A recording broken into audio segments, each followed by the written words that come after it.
Destinos turísticos precisam sempre de inovar. E inovação passa sempre por novos atrativos nesses destinos.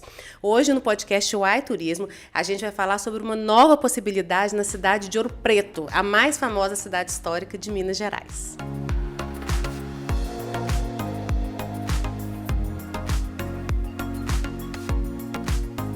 Graduada em Museologia pela Universidade Federal de Ouro Preto e especialista em conservação e restauração de escultura em madeira pela Universidade Santa Úrsula.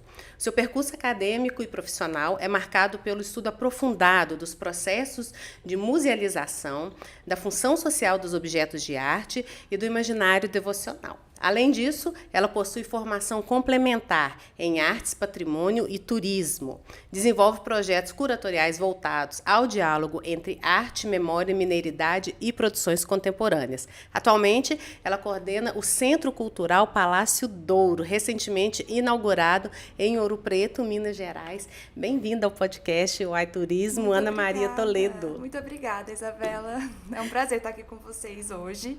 E é isso. Ana, quando a gente fala de destino já consolidado, a gente sempre imagina que é sempre a mesma coisa, né? E os destinos, eles precisam de inovação, como eu falei aqui no início.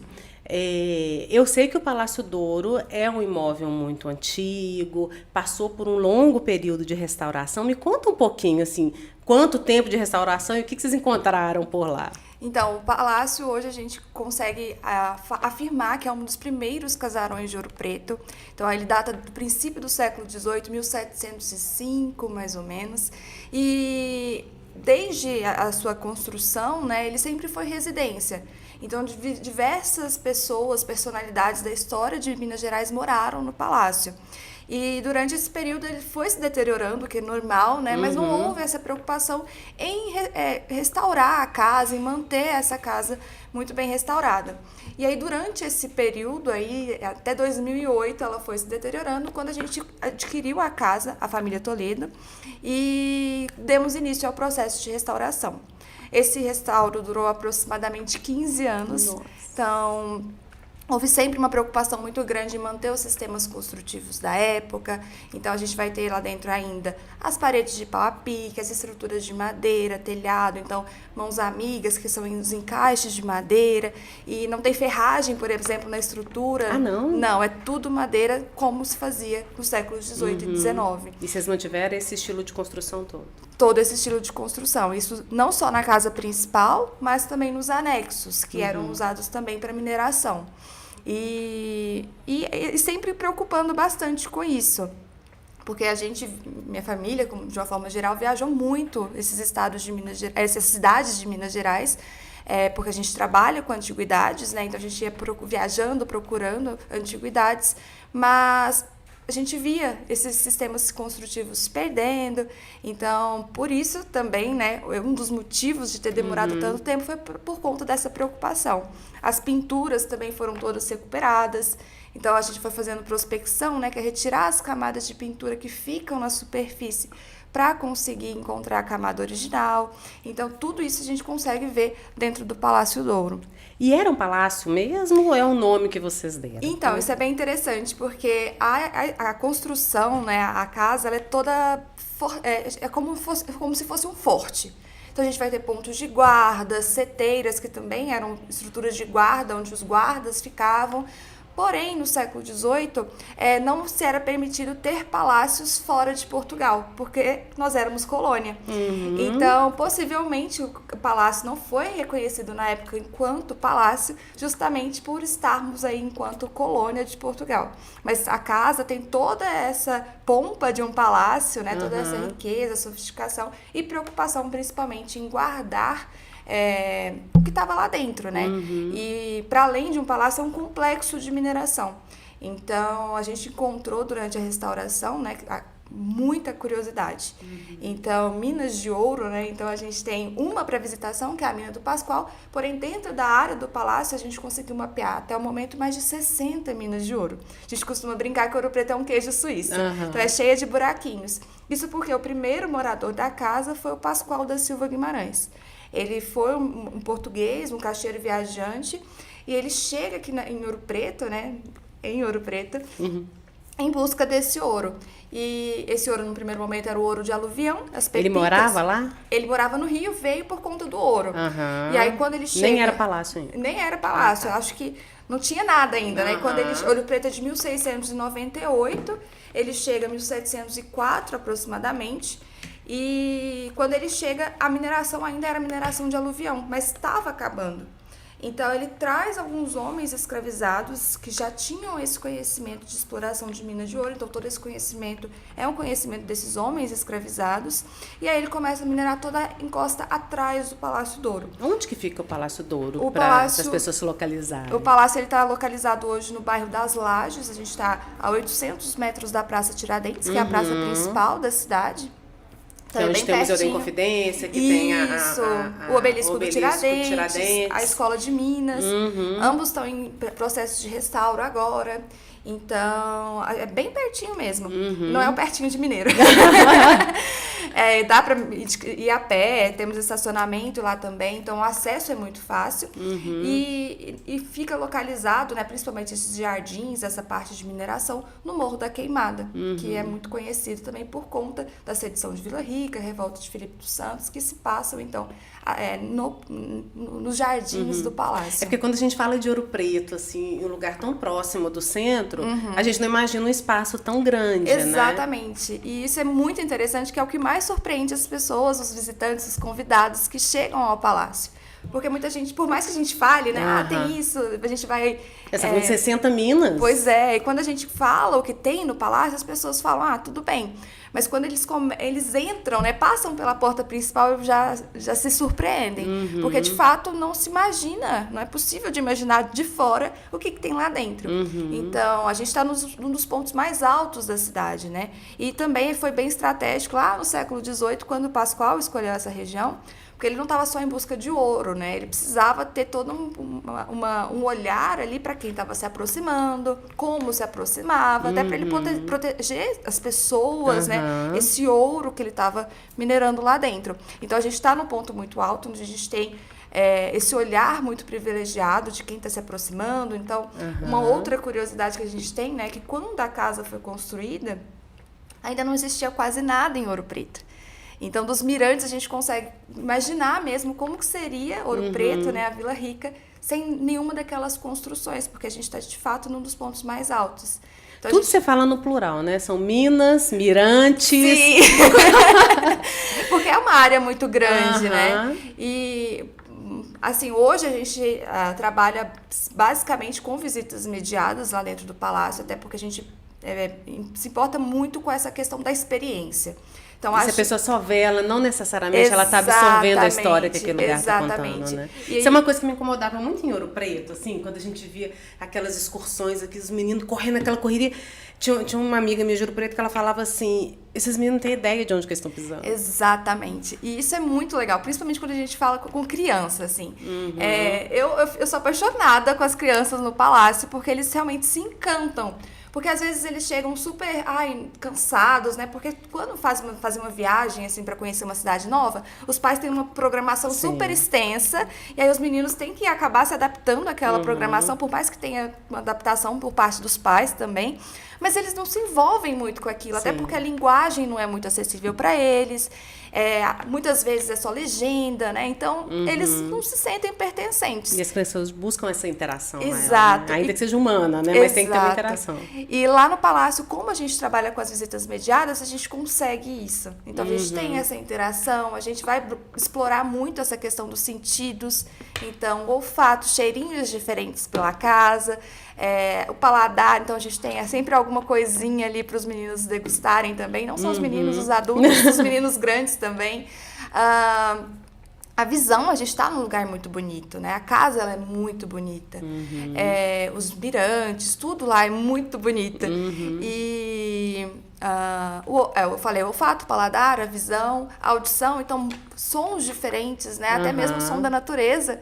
Então, como a gente mesmo comentou mais cedo, a gente está muito próximo da Praça Tiradentes. E mesmo estando muito próximo da Praça Tiradentes, a gente tem uma mata no palácio. Então, nem parece que a gente está dentro da cidade, né? Tão próximo do centro. E do lado de uma das principais vias de acesso da cidade, que é a Conselheiro Quintiliano.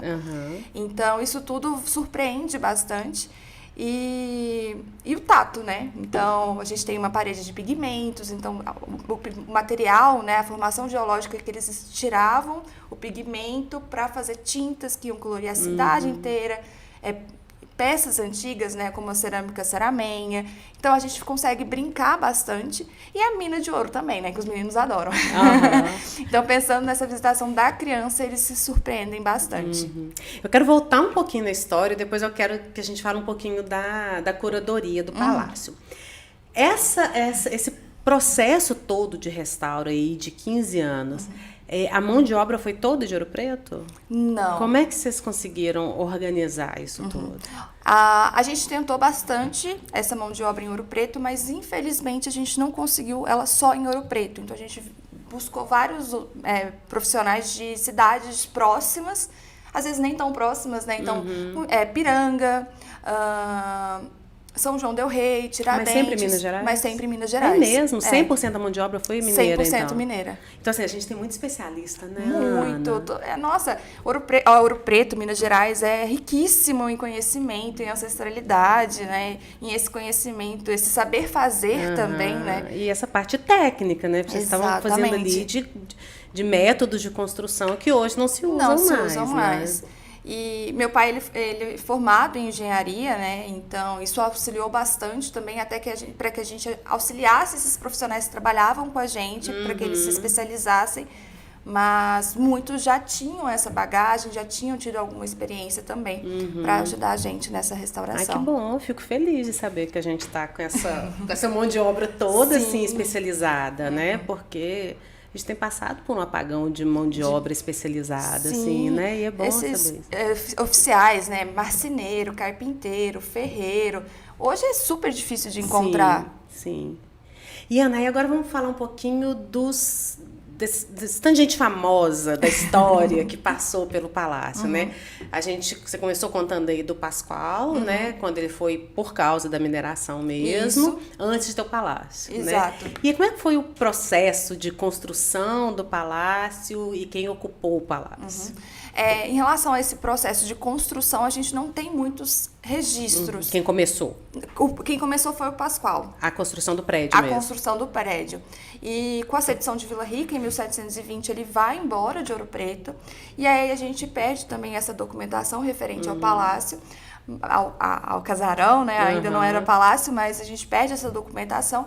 E a casa, a gente acredita que ela tenha ficado em posse do governo da capitania de Minas Gerais, até ali no princípio do século XIX, quando o Visconde de Caeté, o José Francisco da Teixeira Vasconcelos, ele passa a morar no palácio. O Visconde de Caeté, ele foi o primeiro presidente da província de Minas Gerais.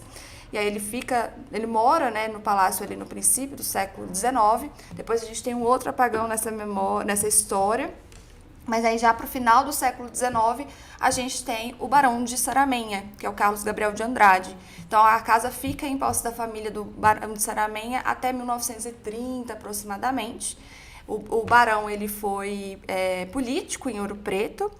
E o filho dele, o desembargador Horácio Andrade, também tem uma influência bem grande na história de Ouro Preto. Então, sempre pessoas bastante influentes, principalmente politicamente, ali dentro do palácio. E na década de 1930, a família Correia de Araújo, eles adquirem a casa e ficam até 2008. A família Correia, né, o Pedro Correia de Araújo, Pedro Luiz Correia de Araújo, ele Elieba Correia de Araújo, eles eram um casal. O Pedro, ele era um artista. Até antes da família do Pedro, então, era uma casa de nobres, de né? Nobres, isso. Até mesmo a família Correia de Araújo. Também? Eles também eles têm títulos de nobreza. E, se não me engano, a família do Pedro Luiz, ele manteve a família real no exílio, na França, ajudou a manter. Então, sempre pessoas bem influentes. E o próprio Pedro, ele foi responsável pela Semana de Arte Moderna de 1922. Então a gente achou bastante documentação na casa referente à Semana de Arte, a criação do IFAM. Isso tudo está no acervo? Tudo no acervo. Ele também dividiu o ateliê na França com Matisse e recebeu na casa, né, no palácio, diversos artistas muito importantes. Então, Tarsila do Amaral, Oswald de Andrade, Mário de Andrade, Pansetti de Cavalcante. Então, são todos nomes que passaram pelo Palácio Douro. E tem registro? Temos registros. Ô, Ana, e aí a gente teve esse pessoal todo ocupando a casa, e aí a história da sua família se mistura com o palácio. Exato. Isso na década de 1960, 1950, 1960. Meu avô, ele era sapateiro, e aí ele passa a trabalhar no casarão, no palácio, limpando, fazendo manutenção dos móveis, dos jardins. E a Lili, que era a esposa do Pedro, né, ela gostava muito de antiguidades. Ele falou, nossa, o senhor tem uma habilidade ali, eu tô sentindo que tem alguma coisa aí que vai me ajudar a encontrar peças antigas e peças boas, né, para minha casa, para o palácio. E aí meu avô, ele passa a viajar pelo interior de Minas Gerais buscando peças para Lili, e a partir daí ele começa a trabalhar com antiguidades. Comprando, vendendo. Para além da Lili. Para além da Lili, exatamente. E aí o tempo passa, ele já não trabalhava mais com a Lili, também deixou de lado um pouco desse ofício do sapateiro e se começa a focar mesmo na antiguidade. Uhum. E aí todo tipo de antiguidade? Todo tipo de antiguidade. Por exemplo? Nossa, o nosso acervo, ele é muito diverso. Então a gente trabalha desde mobiliário, então móveis de forma geral, mesas, cadeiras. É aquele antiquário quando a gente tá chegando, desce e vira direita. Exatamente, Antiguidades Toledo. Né? São 80 anos praticamente, 70 anos. Então, muita gente já ouviu falar, né? A gente está bem consolidado no mercado das antiguidades. E é uma curiosidade muito grande, né? Porque foi a partir daí que a gente começa a trabalhar com antiguidades. E depois, né? 60 anos depois, em 2008, a casa já estava bem deteriorada. Ela estava abandonada? Não, moravam na casa. Mas já não conseguiam mais. Mas o custo ali para restauração ia ser muito alto. A mão de obra que a gente estava falando também muito difícil, tanto que a gente não encontrou ela em Ouro Preto, a gente teve que buscar fora.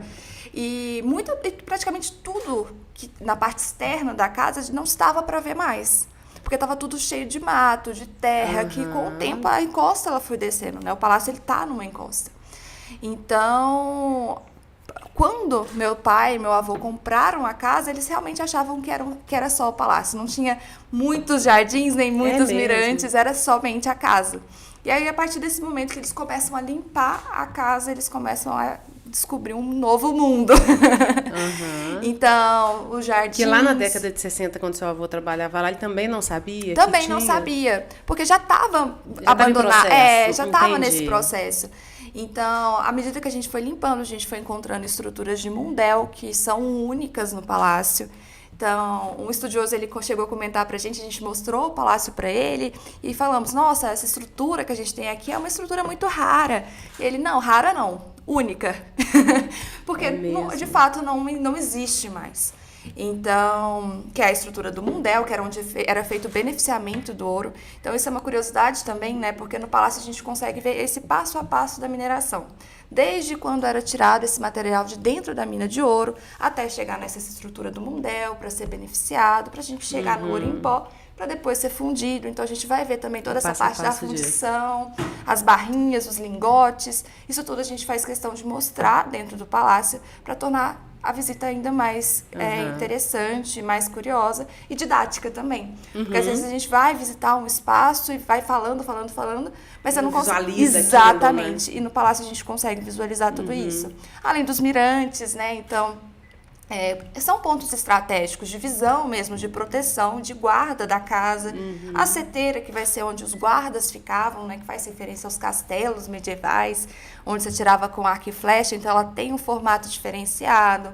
Eu já achava que os fortes ficavam só perto dos oceanos, né, dos Exato. mares, mas não, né? Então, ali era uma área muito observada. Exato. Né? Ouro Preto, Vila Rica, né? Ouro Preto no século XVIII, era extremamente violenta, perigosa, as pessoas iam para a mineração. Então tinha muita preocupação, muita segurança. Nesses detentores, né? Exatamente. Ô, Ana, e aí você me falou também que o seu avô, ele tinha, falando do prédio, da casa mesmo, que ele tinha uma curiosidade de conhecer por dentro, que ele não conhecia. Isso, na verdade, foi o meu pai. Ah, seu pai. O meu avô, ele trabalhava dentro da casa, né, na manutenção dos móveis, mas o meu pai, como ele era muito criancinha, ele tinha 5 anos na época, ele ficava do lado de fora. A antiga proprietária tinha medo, até eu também acho que, não sei, o menino ali solto dentro da casa, dependendo do que tivesse, muito vidro, porcelana, poderia quebrar. E aí ele ficava quietinho ali do lado de fora, esperando o meu avô sair do trabalho, e ele sempre teve uma curiosidade muito grande de entrar na casa, né? O que será que tem lá dentro que eu não posso entrar? E mesmo quando eles compraram a casa, isso vai parecer que não é possível, mas eles compraram a casa sem entrar na casa. É mesmo? De tão apaixonados que eles eram. Independente do que tivesse lá. Exatamente. Então eles entraram assim, só na portinha para ver que se realmente tinha uma casa. Mas entrar nos cômodos e tudo mais foi somente depois que eles já tinham comprado a casa. E agora me conta um pouquinho da senzala. É uma senzala, mais de uma? Como é que é? Na verdade, a gente encontra quase com um resumo de Ouro Preto no palácio, Exato. né? E que é o que mais surpreende o nosso convidado, o nosso visitante.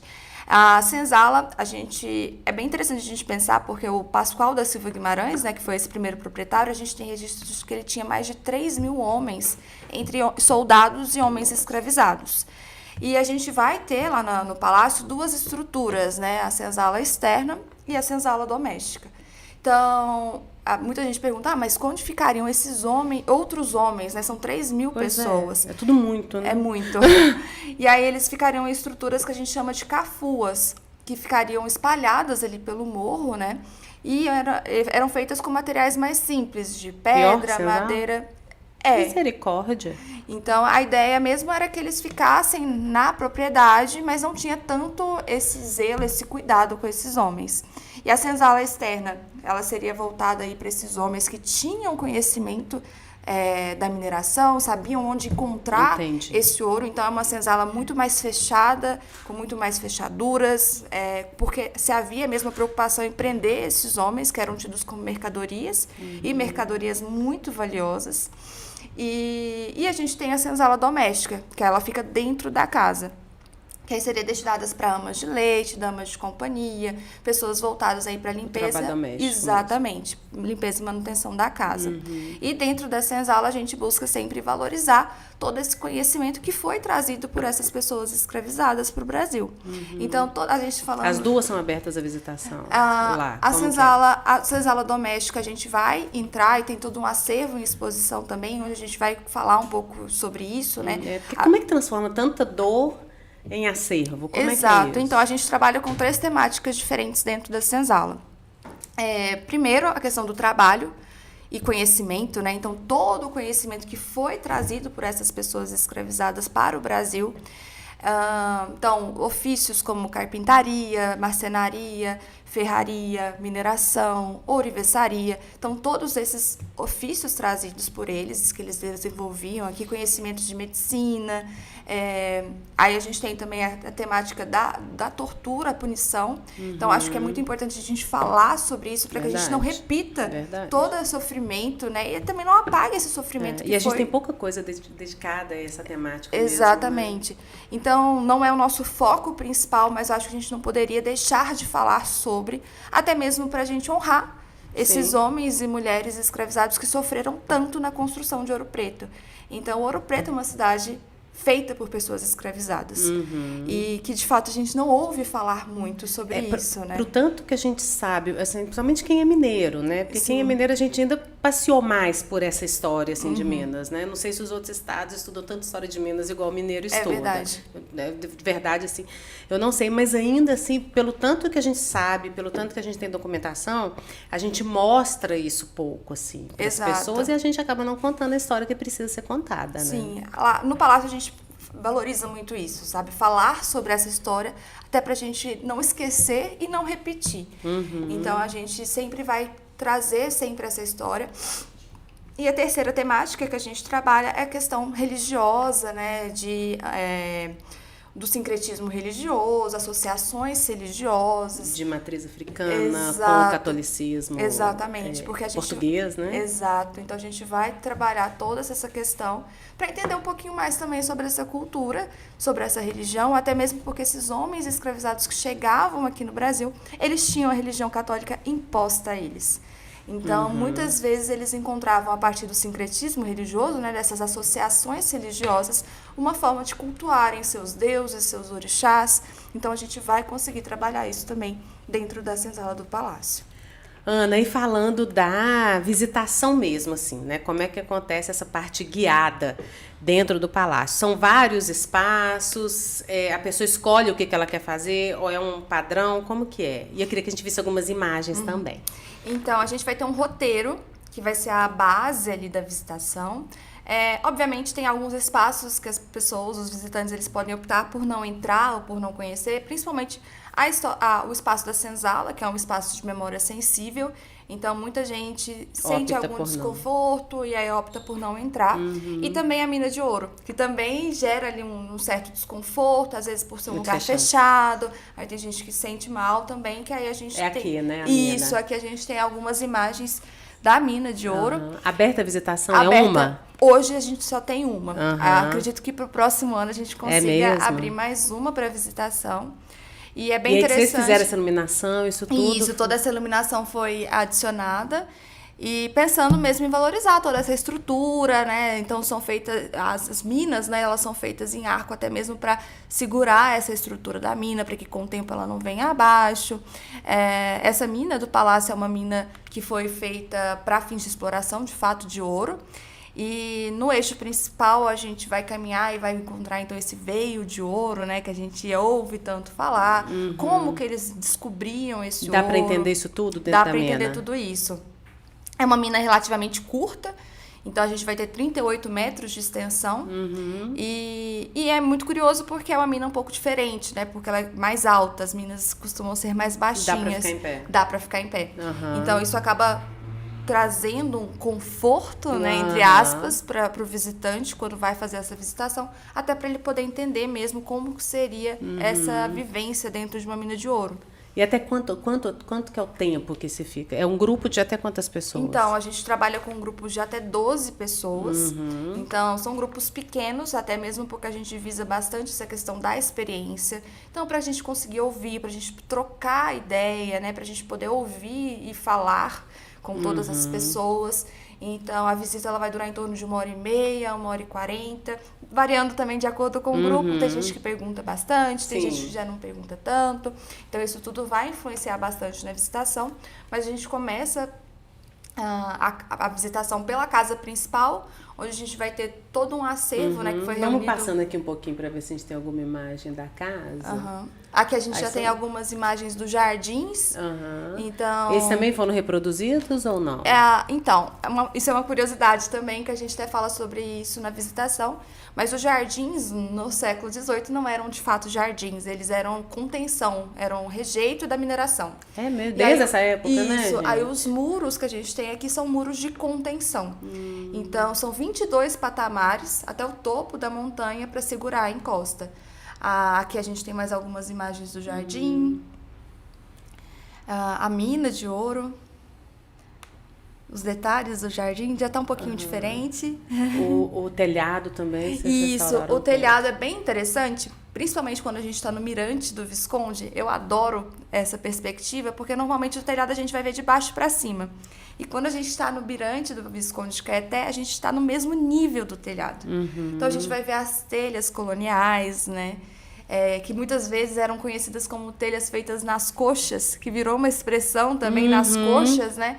Que na verdade eles tinham um molde, uma forma para fazer essas telhas, mas elas eram marcadas com os dedinhos ali para escoamento de água. Então, pensando também nessa preservação, no sistema construtivo, então esse telhado ele é muito, muito interessante. Aqui a gente já tem as paisagens do palácio, né? Então, como eu falei para vocês, O palácio está num dos pontos mais altos da cidade de Ouro Preto. Ali é o Museu da Inconfidência? Isso, aqui no centro. Aqui. Isso, Museu da Inconfidência. Aí do lado ali tem a São Francisco de Assis, a igreja. Aqui o prédio da Escola de Minas. E Ouro Preto são 13 igrejas, né? Então a gente consegue ver 9 do palácio. Nossa! Só as mais baixas e as mais distantes que não. Uhum. Essa é uma das vistas que a gente tem do Salão dos Nobres, né? Então uma paisagem bem bonita do centro da cidade. Isso tudo aqui é a área, né? Isso aqui foi no período do restauro mesmo, né? Isso aqui, aquela já é no período da restauração. Uhum. E hoje, o que mudou dessas fotos, Ana? Dentro da casa, o acervo que foi adicionado. Então, o acervo foi reunido aí ao longo de mais de 70 anos, né? Pelo meu avô, pelo meu pai, agora eu e meu irmão. Aqui agora, por exemplo, você falou que está completamente diferente. Tá bastante diferente, né? O mobiliário, ele se mantém. Esse mobiliário é um mobiliário do período do Império no Brasil. Então, a gente faz essa relação, né, desses monarcas que passaram aqui no Brasil, de uma forma geral. Aqui a gente já tem essa perspectiva durante a restauração. Então, aqui tem a pintura, que a gente chama de marmorizado. Então, no Brasil, no século XVIII, não tinha mármore. Mas nos palácios europeus, né, esse mármore se fazia muito presente. E como trazer essa sofisticação dos palácios para cá, se a gente não tem o mármore? Então, os artífices, né, os artistas vão fazer a pintura imitando o mármore.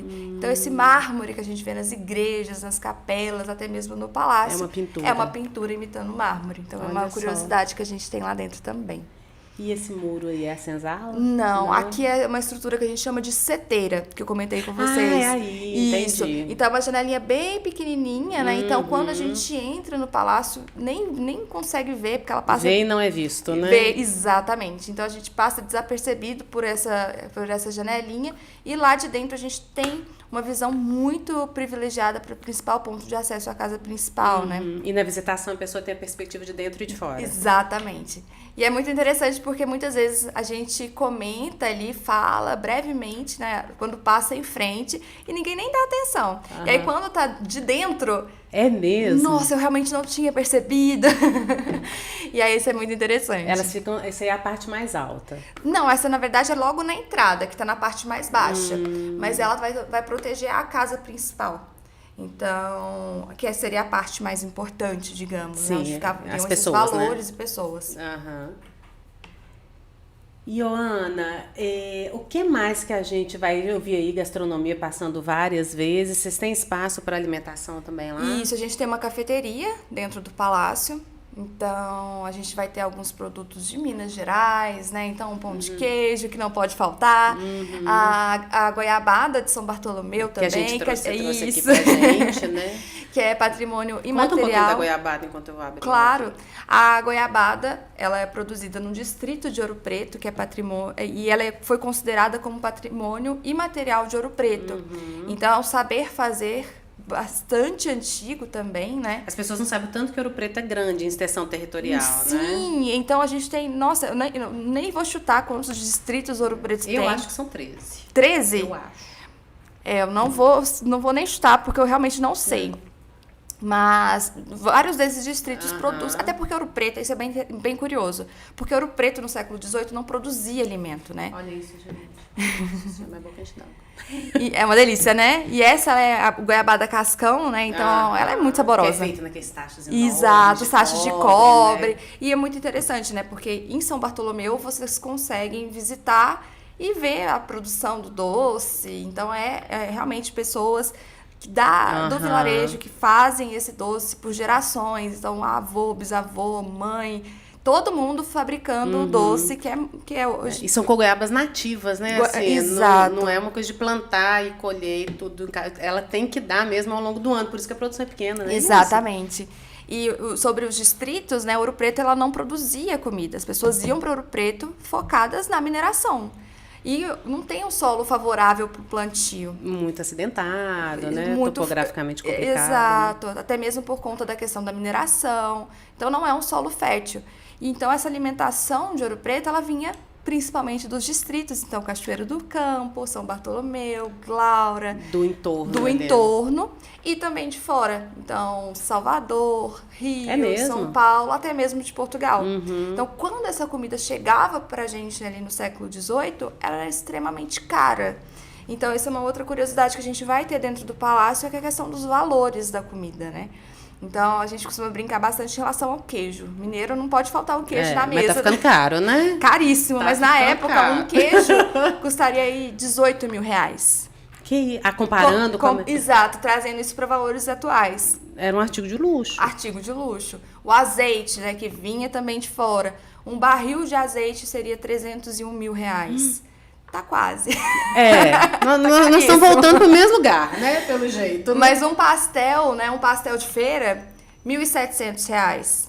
Então, a alimentação ela era extremamente cara. E quem era essa pessoa mais simples que morava lá, comia o quê? Então... Aí ela tinha que aprender a fazer. Exato. E também empatia ali para os vegetais, né? Então, Ora Pronobis, que também tá super, né? Ficou super conhecido. Couve, mostarda...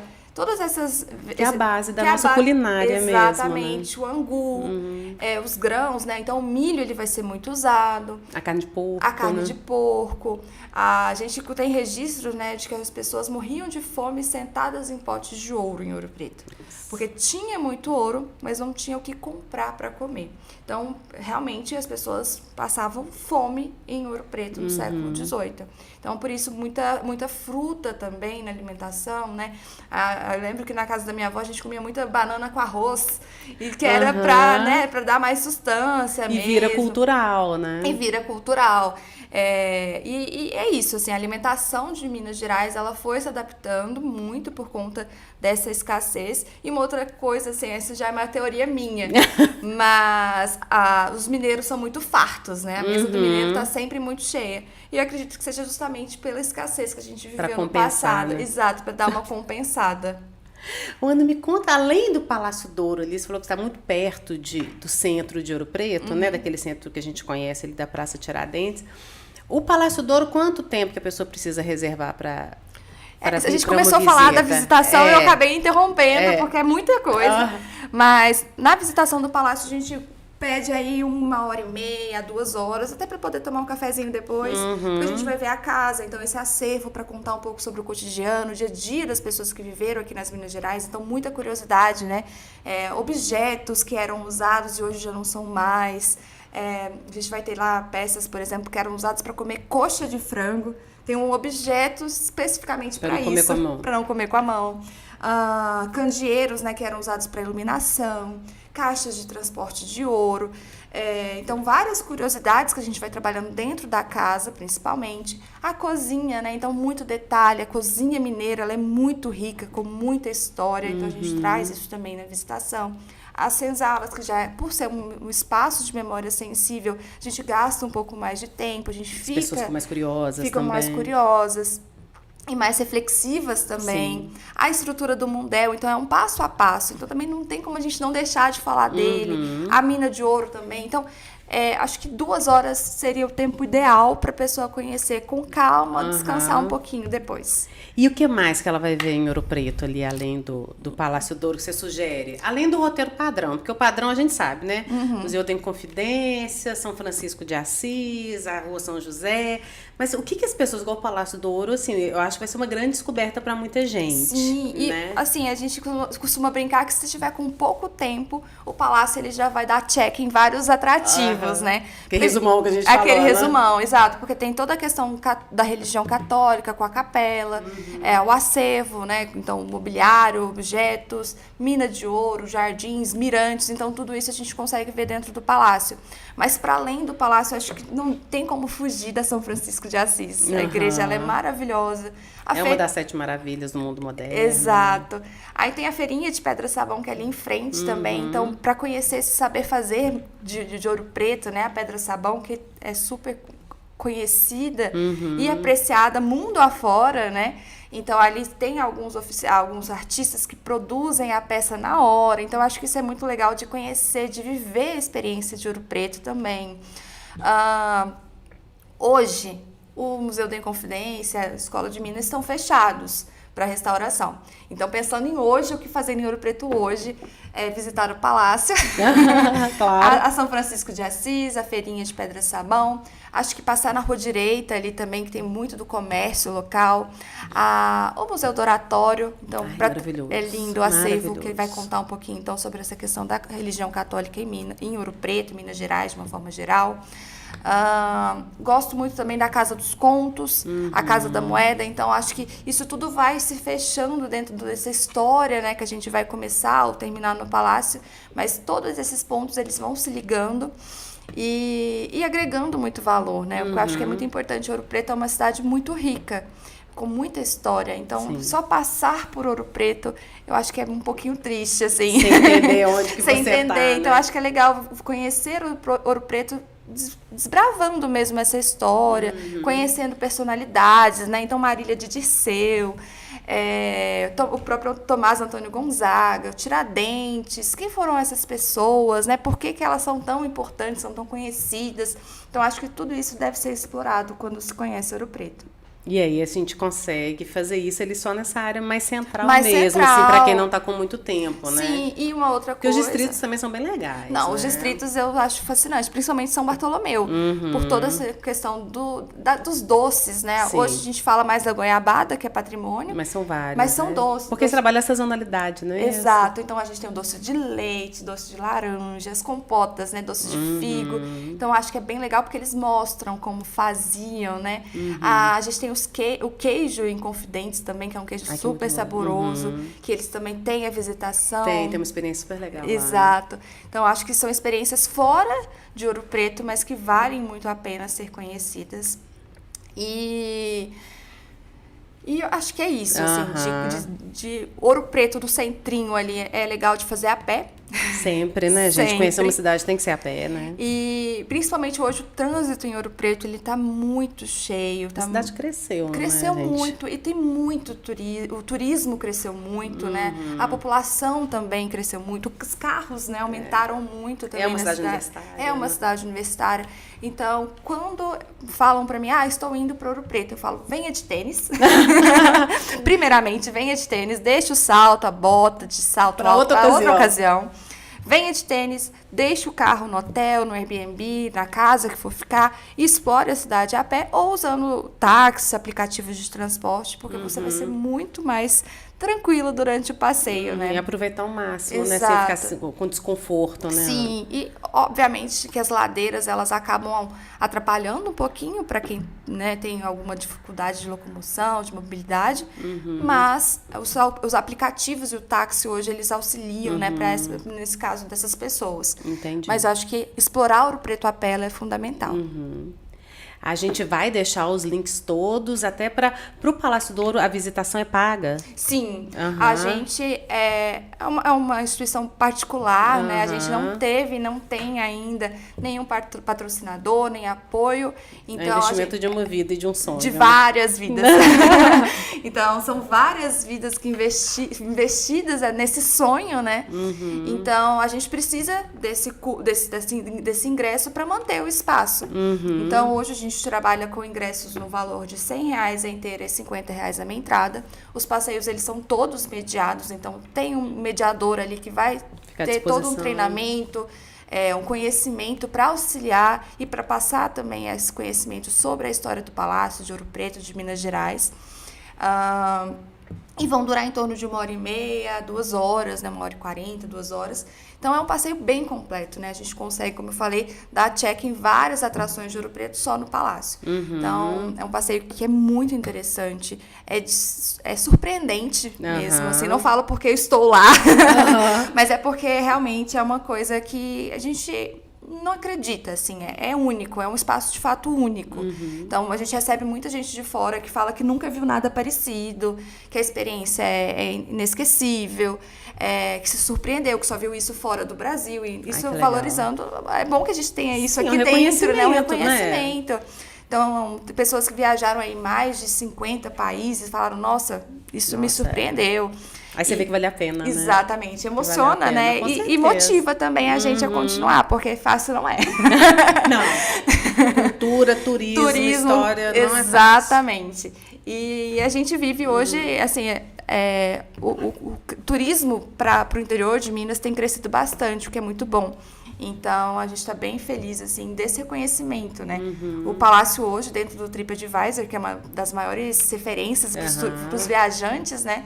De 140 atrativos, se não me engano, ele é o atrativo número 1. Ai, que legal. Isso em 2 anos. Então, a gente está muito, muito feliz com esses resultados.